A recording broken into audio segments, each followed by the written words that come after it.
விஜய் வீட்ல எல்லாருமே வந்து இங்க ராகினியோட வீட்டுக்கு போறாங்க. அங்க போனோனே வந்து செமையா டென்ஷனா உட்காந்துருக்காங்க காவேரி. என்ன பண்ணுறதுன்னு தெரியாம, இந்த சுண்ட "காவேரி கூலா இரு ப்ளீஸ்" அப்படின்னு சொல்லிட்டு விஜய் வந்து சொல்லிட்டு இருக்காரு. காவேரி வந்து அமைதியா இருக்காங்க. வந்து மாப்பிள வந்து ரொம்ப பிரியப்படுறாரு. பொண்ணு கூப்பிடுங்கன்னு சொல்லிட்டு அஜய் வந்து அப்படியே வெட்கப்படுறாரு. உடனே ராகினி வராங்க. ராகினி பார்த்து சந்தோஷம் தாங்கவே முடியல அஜய்க்கு. உடனே எல்லாருமே வந்து ராகினி வந்து கையெடுத்து கும்பிடுறாங்க. அப்ப தாத்தா கிட்ட, "தாத்தா ஆசீர்வாதம் பண்ணுங்க தாத்தா" அப்படின்னு சொல்லிட்டு அப்படியே வந்து கால்ல விழுறாங்க. இதெல்லாம் பார்க்குற வந்து அம் செமையா டென்ஷன் ஆயிடுறாங்க நம்ம காவேரி. இவளா இப்படி அப்படின்னு சொல்லிட்டு அடுத்து வந்து காவேரி வந்து செமையா டென்ஷனாக உட்காந்து சரிம்மா வீட்டை சுற்றி பார்க்கலாம்னு சொல்லிட்டு சொல்லும்போது கரெக்டாக ராகினி வந்து காவேரியோட அப்படியே வந்து பின்னாடி வந்து அப்படியே கையை வந்து பிடிக்கிறாங்க. உடனே தள்ளி விடுறாங்க. காவேரி என்னதான் நினச்சிட்டு இருக்க உன் மனசில் எதுக்காக இப்படிலாம் பண்ணுற அப்படின்னு சொல்லி சொல்கிறாங்க. வேறு எதுக்காக பண்ணுற உன்னை டென்ஷனாக தான் பண்ணுறேன். ஆமாம் நானும் என் பொண்ணும் உன்னை டென்ஷனாக தான் இதெல்லாம் பண்ணிட்டு இருக்கோம் அப்படின்னு சொல்லி சொன்னோன்னே காவேரி செமையா டென்ஷன் ஆயிடுறாங்க. சரி நீ எல்லாம் ஒரு அப்பாவா? பொண்ணு நல்லா இருக்கணும், பிரச்சனை இல்லாமல் இருக்கணும் தான் ஒவ்வொரு அப்பாவும் நினைப்பாங்க. இன்னொரு பொண்ணை பழி வாங்கிறதுக்கு உன் பொண்ணை அனுப்புவியா? நல்ல ஆள் நீலாம் அப்படி சொன்னோன்னே உடனே ராகினி செமையா டென்ஷன். எங்கள் அப்பா பற்றி தான் சொன்னால் அவ்வளோதான் அப்படின்றாங்க.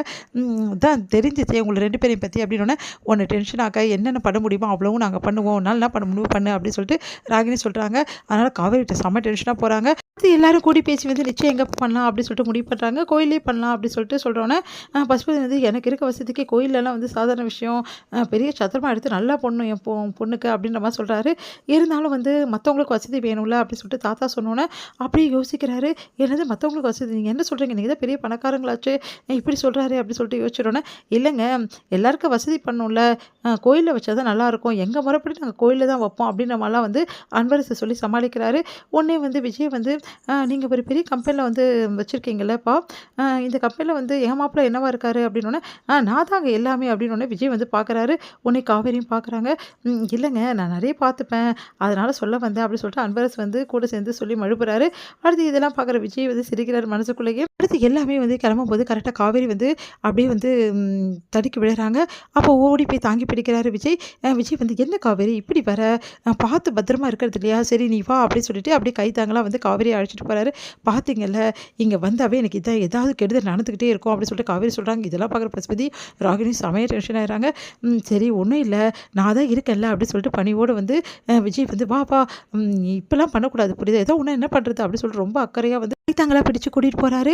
இதெல்லாம் பார்க்குற வந்து ராகினிக்கு செம வயிறு எழுது. பார்த்தீங்களாப்பா எப்படியெல்லாம் மயக்க வச்சிருக்கான்னு சொல்லிட்டு அவனை, இதெல்லாம் நான் சும்மா விடுவேனா, அப்படியே குடும்பமே பதறுது. அவளுக்கு ஒன்றுனா உடனே தாத்தா ஓடி போகிறாரு, விஜய் ஓடி போகிறாரு. இதெல்லாம் கொஞ்ச நாளைக்கு தான்ப்பா, நான் அங்கே போயிட்டேன்னா இது எதுவுமே இருக்காது, காவேரியை எப்படி என்ன பண்ணணும்னு எனக்கு நல்லா தெரியும் அப்படின்னு. இங்கே பாருமா நான் இன்னொரு விஷயமும் சொல்கிறேன், காவேரிக்காக ஓ வாழ்க்கை நீ பாழ் பண்ணிக்காத புரியுதா, அஜய் கூட நீ சந்தோஷமாக இருக்கணும், இந்த கல்யாணத்தை பண்ணுறதுக்காக ஏற்பாடு பண்ணுறேன், அதனால் நீ கூட சந்தோஷமாக இருக்கணும், முதல்ல உனக்கு அதுதான் முக்கியம், காவேரி பழி வாங்குறதுலாம் அப்புறம் பார்த்துக்கலாம் அப்படின்னு சொல்கிறேன்.